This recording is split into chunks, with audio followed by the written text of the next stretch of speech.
কিছু একনিষ্ঠ ব্যক্তি ছিল, তারা মাটির সাথে মিশে মাটির সাথে থেকে ধীরে তৈরি করে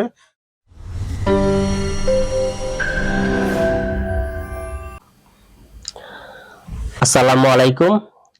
সাহিত্য সংস্কৃতি অনুষ্ঠানে আপনাদের স্বাগতম। আজকে অনুষ্ঠানে উপস্থিত আছেন 90 দশকের অন্যতম কবি মুর্শিদুল আলম। কবি মুর্শিদুল আলম একই সাথে কবিতা লিখেন, প্রবন্ধ লিখেন, গল্প লিখেন, ছড়া লিখেন, সাথে শিশু সাহিত্য।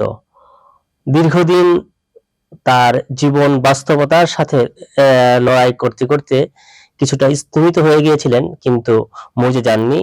আবার রিটার্ন করেছেন। আবার তার সাহিত্যের যে নতুন চিন্তাধারা, সেগুলো নিয়ে আবার হাজির হয়েছেন। আমরা আজকে তার সাথে কথা বলবো। কবি মুর্শিদুল আলম, আসসালামু আলাইকুম, কেমন আছেন? ওয়ালাইকুম আসসালাম, আলহামদুলিল্লাহ, ভালো আছি। আপনার এই সময়ে দীর্ঘ 90 দশকে আপনারা খুব লেখালেখি করেছেন। ওই সময়ে আন্দোলনটা, বিশেষ করে সাহিত্য আন্দোলনটা প্রচন্ডভাবে বেগবান ছিল। 90 দশকে বলা হয়ে থাকে যে সবচেয়ে বেশি বাংলা সাহিত্যিক, কবি সাহিত্যিক বিচরণ করেছে। আপনার সময়টা সম্পর্কে আমরা জানতে চাই।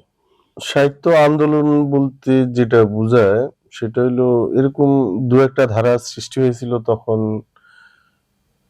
বিশেষ করে পাশ্চাত্য এবং কমিউনিজমের মধ্যে যে একটা দ্বন্দ্ব ছিল, সেখান থেকে বাংলাদেশে আরেকটা তৃতীয় ধারারও একটা সাহিত্য প্রয়াস দেখা গেছিল।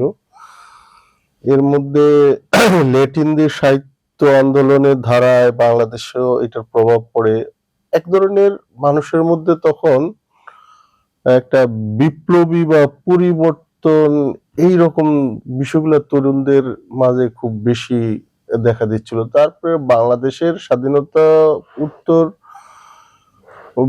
স্বাধীনতার সমসাময়িক থেকে শুরু করে যে ধরনের রাজনৈতিক অস্থিরতা ছিল ইত্যাদিও তরুণদেরকে নানান বিষয়ে ভাবিত করে তোলার পরে দেখা যাচ্ছে যে তারাও চেষ্টা করছে যে না, আসলে সমাজে একটা স্থিতিশীলতা এবং গতিশীলতা আনার দরকার। স্থিতিশীলতা অর্থ হলো অর্থনৈতিকভাবে সমৃদ্ধির জন্য, এবং রাজনৈতিক অস্থিরতা না থেকে গতিশীলতা আনার জন্য তারা একটা চেষ্টা করছে। সেই অর্থে স্থিতিশীলতা বলছি, যে যাতে কোনো অহেতুক অস্থিরতার সৃষ্টি না হয়। ইত্যাদি কারণে তরুণরা বেশি অগ্রসর ছিল। এর মধ্যে ওই যেমন একটা গণ অভ্যুত্থান হয়েছে 89-তে, পরবর্তী মধ্যপ্রাচ্যে মার্কিন বিভিন্ন ধরনের প্রভাবের ফলে কিছুটা সমাজে অস্থিরতা দেখা দিছে, কর্মসংস্থানের ক্ষেত্রে অস্থিরতা দেখা দিছে, মানুষের মধ্যে আতঙ্ক বা এগুলা সৃষ্টি হয়েছে। তারপরে রাশিয়া বা সোভিয়েত ইউনিয়নের পতন মানুষের চিন্তার ক্ষেত্রে নতুন একটা আবহাওয়া সৃষ্টি করাতে তখন তরুণরা মোটামুটি চেষ্টা করে, তরুণরা এগিয়ে আসছে। তারা সাহিত্যে মনোনিবেশ করে জাতিকে নতুন করে দিক নির্দেশনা দেওয়ার চেষ্টা করছে। এর মাঝে এক একটা গ্রুপ আছে যারা বিভিন্ন মিডিয়া হাউস তারা পরিচালিত হয়েছে, বিভিন্ন মতবাদ তারা পরিচালিত হয়েছে। কিছু একনিষ্ঠ ব্যক্তি ছিল, তারা মাটির সাথে মিশে মাটির সাথে থেকে, যেটাকে গ্রাসরুট বলি, সেখান থেকে নিজেকে ধীরে ধীরে তৈরি করে জাতির মনন এবং সংস্কৃতিকে বিকাশের জন্য বিভিন্ন আন্দোলনের অংশ হিসাবে লিটল ম্যাগ বা সাময়িক সহ বিভিন্ন প্রকাশনার সাথে যুক্ত হয়ে তারা একটা ধারা সৃষ্টির চেষ্টা করছে। কবি মুর্শিদুল আলম বলছিলেন যে ওইটা 90 দশকের যে বৈশ্বিক যে অবস্থান, দেশীয় যে অবস্থান, যে অবস্থানের বিচার কেন্দ্রিক যে মানুষের মধ্যে নতুন চিন্তার উদ্ভব হয়েছিল, সেগুলো নিয়ে কথা বলছিলেন। এবং এই সময়ে মিডিয়া কেন্দ্রিক যে নতুন বিষয় জোয়ার আসছিল, সেই জোয়ারের তারাও নতুন নতুন চিন্তা নিয়ে আসছিল। এই ফাঁকে লিটল ম্যাক তার নতুন চিন্তা, তার তরুণের চিন্তা, এই ডিভাইডের মাধ্যমে তারা নতুন কিছু ডিভাইড এবং ডিবিটের মাধ্যমে তারা নতুন কিছু সৃষ্টি করেছিলেন। সেই সময়ের কবি আমাদের মুর্শিদুল আলম। মুর্শিদুল আলমের ভাই কাছে আরেকটা প্রশ্ন হলো যে ওই সময়ের কাব্য ধারাটা কেমন ছিল? এটা তো একটা সাহিত্যের জটিল প্রশ্নের মধ্যে পড়ে। ধারা সৃষ্টি একটা 70-এর দশকে যারা করে গেছে ওই ধারারই উত্তর বিকাশ হচ্ছিল। এর মধ্যে উত্তরাধুনিকতা নামে, তারপরে জাদু বাস্তবতা, ম্যাজিক রিয়েলিজম যেটা ইত্যাদি নানান ধরনের ধারা সৃষ্টি হয়েছে, প্রয়াস চালু হয়েছে। কিন্তু আরেকটা ধারা হইলো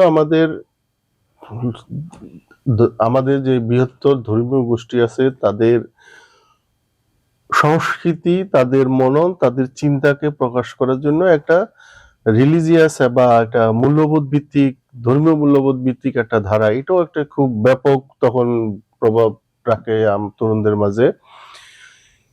তারপরে এরই মাঝে আবার বাউল বা বৈষ্ণব এই ধরনের চিন্তা চেতনা থেকেও কিছু মানুষের মাঝে, তরুণদের মাঝে কিছু প্রভাব দেখা যায়। তখন এগুলা থেকে তারা উত্তরাধুনিকতা এবং এগুলার ছোঁয়া পেতে শুরু করে। সেটা তখন ওই ধারাগুলা আসলে খুব ব্যাপকভাবে যে চিহ্নিত হয়েছে এমন না, তবে বিশ্বের বিভিন্ন অঞ্চলে যেই সাহিত্য আন্দোলন ছিল, যে সাহিত্য সবাই এগুলোকে আমাদের সাহিত্যে অ্যাকোমোডেটেড করার জন্য, আমাদের সাহিত্যের সাথে তাদের যে সাহিত্য আছে সেটাকে মিলিয়ে নতুন কিছু করার ব্যাপক প্রচেষ্টা তখন করেছে। এবং বিশেষ করে এই ক্ষেত্রে লিটল ম্যাকগুলা নানান ধরনের লিটল ম্যাকগুলা নেতৃত্ব দিয়েছে, এই আর কি, এটা বলা যায়। মুর্শিদুল আলম ভাই বললেন যে সেখানে কয়েকটা ধারার কথা বললেন, যদিও বলছেন যে ব্যাপকভাবে বলেননি। একটা ধারা হলো উত্তর আধুনিক ধারা। সেই উত্তর আধুনিক ধারার মধ্য দিয়ে হলো শেকড়ে ফিরে আসা, ঐতিহ্যের কাছে ফিরে আসা, সে এই স্লোগান নিয়ে তারা আমাদের রুট লেভেলে চলে আসার চেষ্টা করেছেন। তার মধ্যে ছিলেন আরেকটা বিষয় ছিল সে সময় ধর্মীয় যে চিন্তা বা নৈতিক চিন্তার যে জায়গাটা, সেখানেও তরুণদের মধ্যে নতুন একটা প্রভাব বিস্তার করে। বিশেষ করে মার্কিন যে হামলা মধ্যপ্রাচ্য কেন্দ্রিক, সেই সময় মানুষ রিলিজনকে আরো বেশি ফিল করতে শুরু করলেন, যে যারা সেকুলার বলে মানুষের উপর আঘাত আনার চেষ্টা করছে, এবং এই জন্য এক্সট্রিম পর্যায় থেকেও একটা বিষয়টা দাঁড়িয়ে আছে। আরেকটা বিষয় হলো যে ধর্মীয় পর্যায় থেকে দুইটা ধর্ম বিষয় হলো বৈষম্য বা হিন্দুইজম থেকে একটা মুসলিমিজম থেকে, দুইটা জায়গা থেকেই হয়েছে। এটা একটা সমতার জায়গা, কারণ আমাদের বাংলাদেশ মাটি এবং মানুষ যে জায়গাটা স্থাপন করে তাই একটা ধৈর্যশীল বা সহনশীল এক সমাজ ব্যবস্থার মধ্য দিয়ে এই সমাজটা বিল্ড আপ করেছে। কারোর প্রতি কারো বিদ্বেষ ছিল না। সেই জায়গাতে আমাদের সাহিত্য সেই জায়গা দিয়ে অগ্রসর হয়েছে। শুধু যার যার চিন্তা সে উপস্থাপন করেছে। মুর্শিদ ভাই এই কথাটি বলতে চাইছিলেন সম্ভবত। হ্যাঁ, মোটামুটি। তবে এক কথা বলা যায় এই কথাগুলোই আর কি। এখন উত্তরাধুনিকতার কথা আমি বলছিলাম, তোমার হয়তো সেটা খেয়াল হয়নি। আসলে সাহিত্যকে ধারাকে হঠাৎ করে বলতে গেলে যদি বলা যায়, মূলত এক ধরনের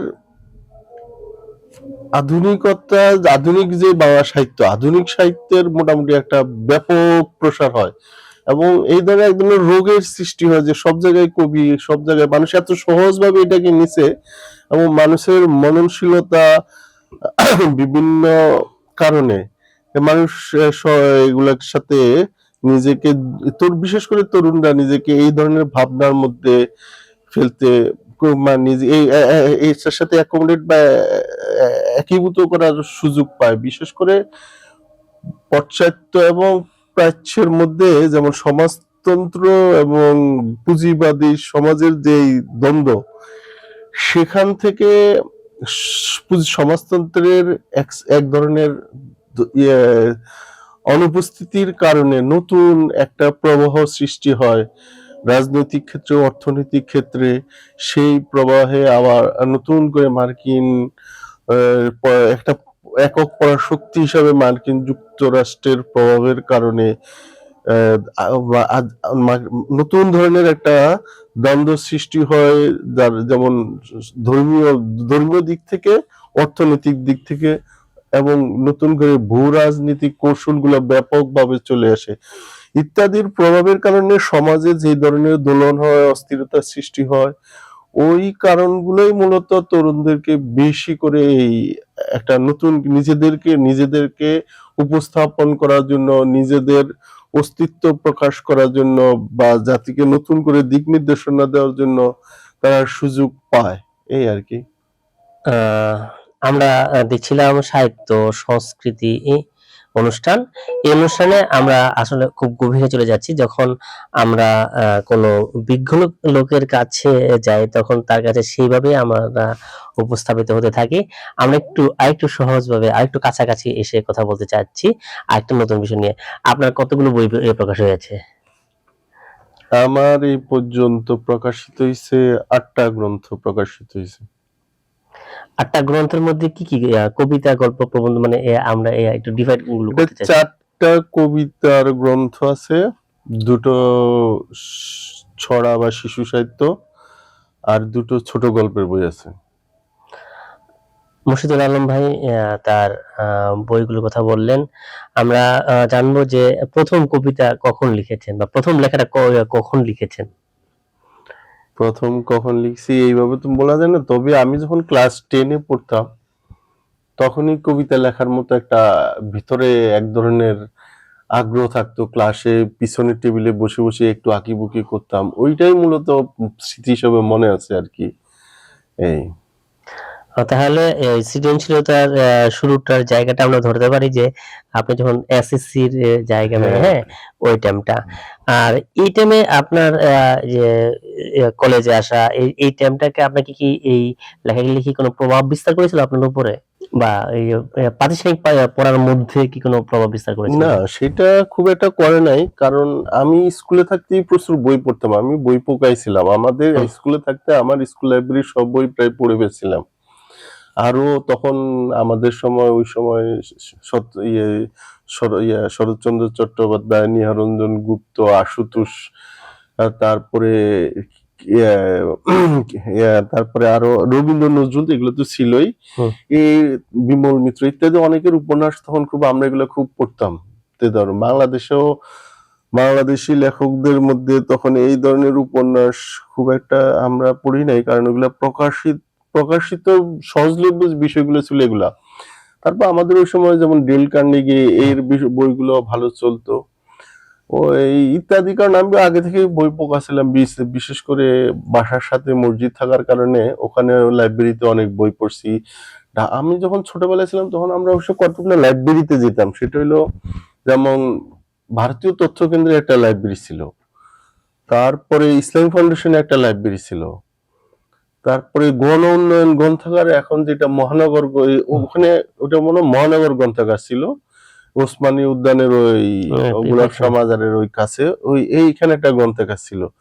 তা আমরা এইসব ইয়েতে খুব ব্যাপকভাবে যেতাম, ব্যাপকভাবে পড়াশোনা করতাম, ওই একটা নেশা ছিল আর কি। তাহলে আপনার বেড়ে ওঠা কি এখানে, নাকি আপনি আমি রায়বাজার হাই স্কুলের ছাত্র, রায়বাড়ি স্কুল? আপনার আদি নিবাস কোথায়? আমার পূর্ব সব নোয়াখালী বেগমগঞ্জে আমাদের উপজেলা। নোয়াখালী থেকে এখানে চলে আসছেন আপনি ছোট সময় হ্যাঁ, আমি ছোটবেলা থেকে এখানে চলে আসছেন। ঢাকার পরিবেশ আপনাকে আপনার উপর পুরো প্রভাব বিস্তার করেছে, হ্যাঁ। আমরা একটু জানতে চাচ্ছি, ওই সময়ে আপনি যে সময় লেখালেখি করেছেন, যে আপনাদের উত্তাল সময় 90 দশকে, আপনার বন্ধু বান্ধব সম্পর্কে কিছু জানতে চাই। ওই সময় লেখক বন্ধুদের কথা বলতে চাই। হ্যাঁ, আমাদের সাথে তো অনেকেই লেখালেখি করেছে তখন। আমরা তখন আসলে তখন অনেকগুলো শিশুদের সাহিত্য আসর হইতো, ফুলকুড়ি নামে একটা সাহিত্য, কচি কাঁচার খেলাঘর, আমরা মোটামুটি এগুলাতে যেতাম সবাই। তারপরে নতুন ধরে আবার ধারা সৃষ্টি হওয়ার পরে আবার এগুলো বিভাজন হয়ে যায়, বিভিন্ন মতাদর্শের কারণে এইগুলা সৃষ্টি হয়।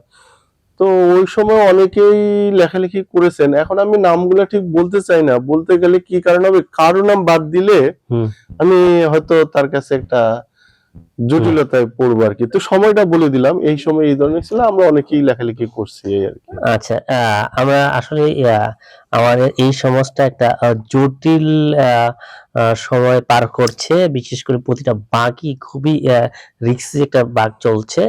এই মধ্যে আরেকটা বিষয় কথা বলছি, আপনার সাথে আল মাহমুদের সাথে একটা ভালো সম্পর্ক ছিল, সেই সম্পর্কে একটু স্মৃতি জানতে চাই। ওই সময় আল মাহমুদের সাথে আপনারা অনেক কাজ করেছেন। উনার সাথে আমার যে কথা, উনার একটা বাক্য আমার মনে আছে, সেটা হলো উনি বলছিলেন যে দেখো, ফুল টাইম সাহিত্য নাইলে কখনো সাহিত্য হয় না। যারা লেখক তাদেরকে সার্বক্ষণিকভাবে নিবেদিত হইতে হয়, তাইলে হয়তো ভালো কিছু আশা করা যাবে। পার্ট টাইম সাহিত্য দিয়ে কিছু হয় না। যেমন আমরাই তো এই যে কিছু সময় করেছি, কিছু সময় করি নাই, অন্য প্রফেশনের মানুষ ইত্যাদি কারণে এই যে শিল্পের যে বোধ, শিল্পের যে পরিমিতি বা শিল্প চিন্তার জন্য যে ক্ষেত্র, এগুলাকে নিজের মধ্যে অনুধাবন করে, নিজের মধ্যে আত্মীকরণ করে তারপরে এটাকে প্রকাশ করার জন্য যে ধ্যান জ্ঞান মন প্রয়োজন, এটা আসলে পরিপূর্ণ সময় দেওয়া ছাড়া সম্ভব না। আমরা তো এখন বিশেষ করে যেমন প্রফেশনালি একদিকে কাজ করি, সামাজিকভাবে সমাজ সংসার ইত্যাদি নিয়ে আছি, তারপরে আবার একটা লেখালেখি সাইডে কিছু সময় দিই। তো এগুলো করতে যেয়ে দেখা যায় যে মৌলিক সাহিত্য করার জন্য যেই জিনিসটা, এটা আমার কাছে মনে হয় যে কমই করতেছি। এবং এটা তখন কবি আল মাহমুদের যে বাক্যটা, ওইটা আমার মাঝে মানে স্মরণ হয় যে না, আসলে ফুল টাইমে করা উচিত। না, এখন যদি কবি আল মাহমুদের এই কথাটা প্রচুর বলতেন, কিন্তু এই নিয়ে অনেকগুলো বিভ্রান্ত তৈরি হয়েছিল। এক নাম্বার হলো যে অনেকে বলছে একটা ফুল টাইম সম্পূর্ণ জীবন দিতে হবে কবিতার জন্য। এই প্রজেক্ট মজার ঘটনা হলো, একটা কথা বলি, উনি কিন্তু ফুল টাইম এই সাহিত্য করতেন। উনি যখন বাংলা শিল্পকলা একাডেমির সহকারী ওখানে আমি গেছি ওনার সাথে দেখা করতে। তো উনি কিন্তু ফুল টাইম সাহিত্য করতেন, কারণ ওনার প্রফেশনটাই ওই লাইনে। ফুল টাইম সাহিত্য করতে সারাদিন বসে লিখতে হবে আর বই পড়তে হবে, বিষয়টা তো তাই না। মানে ফুল টাইম সাহিত্য হলো সাহিত্য কেন্দ্রিক পরিবেশের মধ্যে থাকাটা হলো সবসময় সাহিত্য, শিল্প, সংস্কৃতির চর্চা, এই যে বিষয়টা, এই যে পরিবেশ, এর মাঝে থাকাটার যে প্রয়োজনীয়তা উনি সেটাই বুঝিয়েছে আর কি। না, আরেকটা হলো বিভ্রান্ত যে তৈরি হচ্ছিল, সেটা হলো যে অনেক কবি মনে করতেছিল যে তার জিন্দেগি মানে দুনিয়াদারি যে জায়গাটা, মানুষের কিছু মৌলিক চাহিদা আছে, মৌলিক পরিবেশ আছে, পরিস্থিতি আছে, বিয়ে শাদী ছাড়া সবকিছু সহকারে সবকিছু বাদে শুধু কবিতা নিয়ে বসে থাকা। কিন্তু আল মাহমুদে দেখলাম তার বউ আছে, বাচ্চা কাচ্চা আছে, তার সংসার প্রতিপালন হচ্ছে, তার চাকরি বাকরি চলতেছে, এখন চিন্তাটা সে কবিতার মাঝে। কিন্তু তরুণদের মধ্যে এই বিভাজন রয়েছে। আমরা জানি যে আজাদ দেবদা নামে একজন তরুণ আমাদের সময় ছিল, সে এই ফুল টাইম দিতে গিয়ে সে তার সেন্স মানে স্বাভাবিক জীবন হারায় ফেলায়। হ্যাঁ, এই যে বিষয়গুলো আছে, আমরা এই বিভ্রান্তটা জায়গাটা আমরা ব্যাখ্যার জায়গাটা, হ্যাঁ, কবি কি বুঝাতে চাইছেন সেই বোঝার জায়গাটা অনেক সময় ইয়ে হয়ে যায়। আচ্ছা, ওই জায়গায় আসলাম আমরা, বৈশ্বিক কথা বলছিলাম, সাহিত্য সংস্কৃতি বিষয়ক অনুষ্ঠানে আমরা আরেকটু কথা বলছি। কবি মুর্শিদুল আলম 90 দশকের অন্যতম কবি। আমরা তার সাথে কথা বলছি।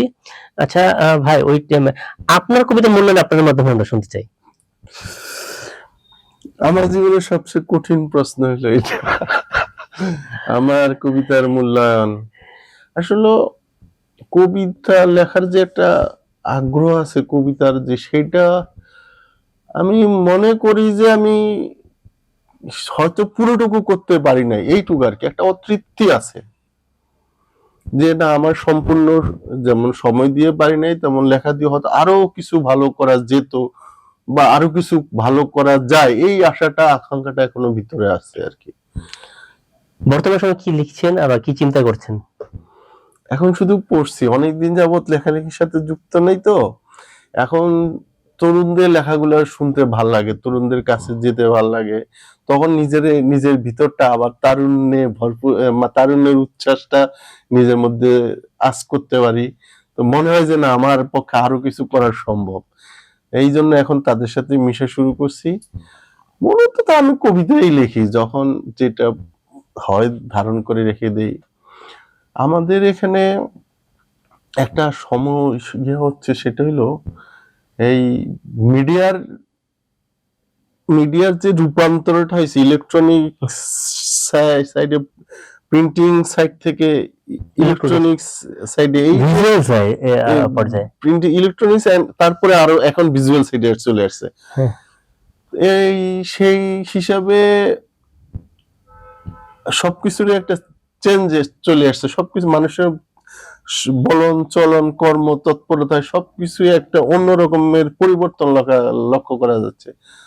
তো সেই হিসাবে এখন এই পরিবর্তিত সময়ে নিজকে হঠাৎ করে খাপ খেয়ে নেওয়ার জন্য একটু সময় নিচ্ছি, অনুভব করতেছি যে আসলে কি করা যায়।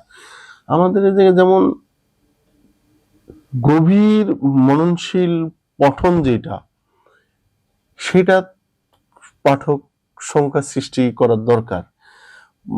জীবনের জটিলতার কারণে মানুষ এত বেশি ব্যস্ত, এত বেশি যান্ত্রিক পরিবেশে চলে যাচ্ছে যে মানুষ এখন শুধু দৃশ্যতে আনন্দ লাভ করতেছে, কিন্তু কোনো কিছু জেনে বুঝে সেটার মর্মার্থ গ্রহণ করে যে এই ধরনের একটা উপলব্ধি, এই উপলব্ধিটা আমার মনে হয় এখন কিছুটা ক্ষীণ হয়ে আসছে, কারণ এটার মাধ্যমটা খুব কম। আমরা যেই ধরনের শিল্পকর্মগুলো দিচ্ছি সেগুলো মানুষের কাছে হয়তো বুঝতেছে না। যেমন সেই ধরনের কবিতার ক্ষেত্রে যদি বলা যায়, এখন দেখা যায় ফেসবুক খুললে শত শত কবিতা, একটা মানুষ কিভাবে সিলেক্ট করবে যে এই ধরনের কবিতা? অবশ্য বাহিরে তাদের কবিদের যে আসর আছে, তারা যে ধরনের কবিতাগুলোকে উপস্থাপন করে, কবিকে উপস্থাপন করে, আমাদের এখানে এই প্রক্রিয়াটা একটু এখনো ওইভাবে হয়নি।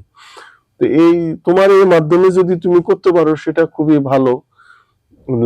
স্থানীয় কবিদেরকে, বর্তমান কবিদেরকে, সিনিয়র যারা আছে তাদের, তরুণদের যদি তুমি উপস্থাপন করতে পারো, সেটা হয়তো একটা দিক পাবে এবং এর মাধ্যমে আসলে সৃজনশীলতাটা নতুন করে প্রকাশ পেতে পারে। এই পরবর্তী সময় নতুন প্রকাশ ভাবটা চলে আসতে পারে যে আমরা কিভাবে আগাবো বা এখন এটা কিভাবে ধারণ করব।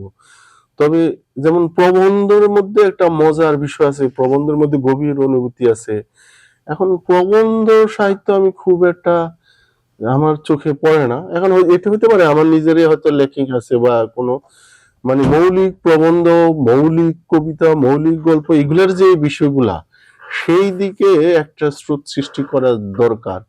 এখন একজন একটা কবিতা পড়লো, দেখা গেল যে তার একটা হয়তো ভাবের প্রকাশ আছে, সে একটা ভাব প্রকাশ করলো, কিন্তু কবিতায় একটা বাক্য বা একটা দুটা লাইন যেটা তাকে তাড়িত করবে, যেটা তার ভাবনাকে অন্যদিকে নিয়ে যাবে, তার নিজের এই ধরনের বিষয়গুলা, বা তার কবিতা বরাবর তার ভিতরে একটা ঝিলিক দিবে, তাকে একটা ফিলিংস আসবে নতুন।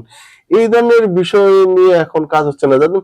এবং এটা সম্ভব না, আমার পক্ষে কি ফেসবুকে সব কবিতা পড়া সম্ভব? এখানে অনেকেই লিখতেছে, দেখা যায় যে আমি এখন একটা কবিতা শুরু করলাম, শেষ করতে পরে দেখা যায় যে হয়তো এই কারণে আমার একটা ভালো কবিতা থেকেও আমি বঞ্চিত হচ্ছি। তো এই জন্য মিডিয়া সৃষ্টি করার দরকার সিলেক্টিভ, যেখানে এই ধরনের লেখাগুলা প্রকাশ হবে এবং মানুষ কিছুটা ফুরসত পাবে যে তাদের যে মনন, তাদের যে চিন্তন বা তাদের যে বোধ, সেটাকে মৌলিক দিকে অগ্রসর করার জন্য। তো এইটা করা যেতে পারে, এইটা মনে হয় আমি এই ধরনের একটা জিনিস মানে আমার মধ্যে তা করতেছে, এখন কতটুকু কি করতে পারবো জানি না। মুর্শিদুল আলম ভাই একটা চমৎকার বিষয় বলেছেন যে সে তরুণদের সাথে মিশছে, তরুণদের লেখা পড়ছে এবং তার থেকে সে স্ফুরণ নিচ্ছে। বলা হয়ে থাকে যে বয়স্কদের সাথে চলবে যাতে তাদের কাছে জ্ঞান আহরণের জন্য, তরুণদের কাছে চলবে তাদের কাছে যে যে তারুণ্য সেটা গ্রহণ করার জন্য। আমাদের মুর্শিদুল আলম ভাই সেই বিষয়ে অগ্রসর হচ্ছেন এবং এই দীর্ঘ গ্যাপটাকে সে পুষিয়ে নিতে চাচ্ছেন, তরুণদের থেকে চুম্বকটার মাধ্যমে সেগুলো গ্রহণ করার মধ্যে অসাধারণ সেই কাজগুলো। আমরা আগামীতে আপনার সাথে আবার যোগাযোগ করব, আমাদের পরবর্তী অনুষ্ঠানে আপনাকে হয়তো আবার পাবো আরো আরো কিছু কথা নিয়ে। আজকে আপনার কাছে এখানেই শেষ করতে চাচ্ছি। হ্যাঁ, ভালো, তোমাকে ধন্যবাদ। তুমি হঠাৎ করে দেখেছো তো ভালো লাগছে যে আমাকে এখনো কেউ কেউ মনে রাখছে, তুমি মনে রেখেছো, তোমাকে অসংখ্য ধন্যবাদ। তোমার যারা দর্শক থাকবে, শুভাকাঙ্ক্ষী থাকবে, সবাইকে ধন্যবাদ তো শুভেচ্ছা জানাচ্ছি। শুধুই আমাদের অনুষ্ঠান আমরা এই পর্যায়ে শেষ করে দিচ্ছি। আমাদের পরবর্তী অনুষ্ঠানে আপনাদের সাথে আবার দেখা হবে। আল্লাহ হাফেজ। আসসালামু আলাইকুম রহমতুল্লাহি আবরাকাতুহ।